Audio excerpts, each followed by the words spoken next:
Hi అండి, అందరికీ నమస్కారం. నేను మీ Tejasri. Welcome back to our channel Prakruthi lifestyle. ఈరోజు వీడియోలో ఈజీ లంచ్ బాక్స్ రెసిపీని చేసి చూపించబోతున్నానండి. అదే టమోటా రైస్ అండి.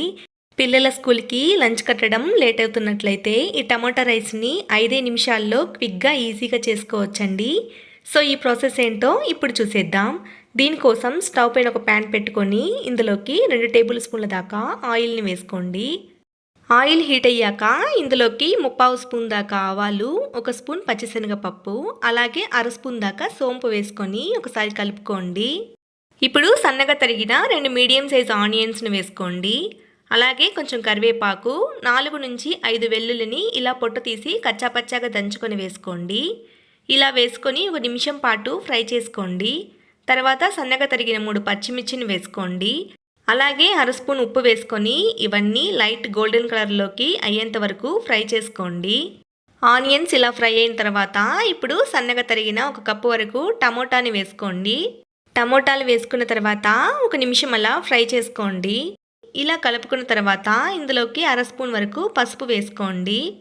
అలాగే 1 స్పూన్ కారం పొడి, 1/2 స్పూన్ గరం మసాలా పొడి, అలాగే 1 స్పూన్ ధనియాల పొడి వేసుకొని మసాలాలు బాగా కలిసేలా ఒకసారి కలిపేసుకోండి. స్టవ్ని లో ఫ్లేమ్లోకి టర్న్ చేసేసుకొని దీనిపైన మూత మూసి టమోటాలు మెత్తగా అయ్యేంత వరకు 3 నిమిషాల పాటు ఫ్రై చేసుకోండి.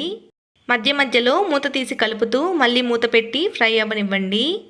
ఇప్పుడు 3 నిమిషాల తర్వాత ఇక్కడ చూసారు కదా, టమోటాలు బాగా ఫ్రై అయ్యి ఆయిల్ పైకి తేలుతుంది కదా. ఈ టైంలో సన్నగా తరిగిన కొత్తిమీరను వేసుకోండి. అలాగే 1 స్పూన్ నెయ్యిని వేసుకొని ఒకసారి కలిపేసుకోండి. నెయ్యి ఆప్షనలే అండి, వద్దనుకుంటే స్కిప్ చేసుకోవచ్చు.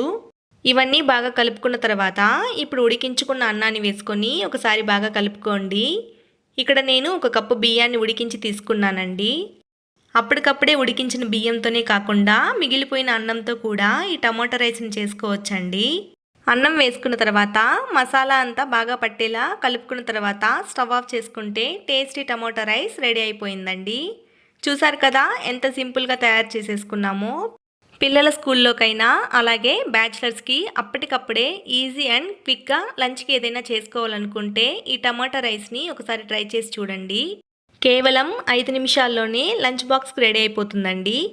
సో మీరు కూడా ఈ టమోటా రైస్ని నేను చెప్పిన విధంగా ఒకసారి ట్రై చేసి మీకు ఎలా కుదిరిందో నాకు కమెంట్లో షేర్ చేసుకోవడం మర్చిపోవద్దండి. అలాగే ఈ వీడియో నచ్చినట్లయితే ప్లీజ్ లైక్ చేసి సబ్స్క్రైబ్ చేసి మీ ఫ్రెండ్స్ అండ్ ఫ్యామిలీతో షేర్ చేసుకోండి.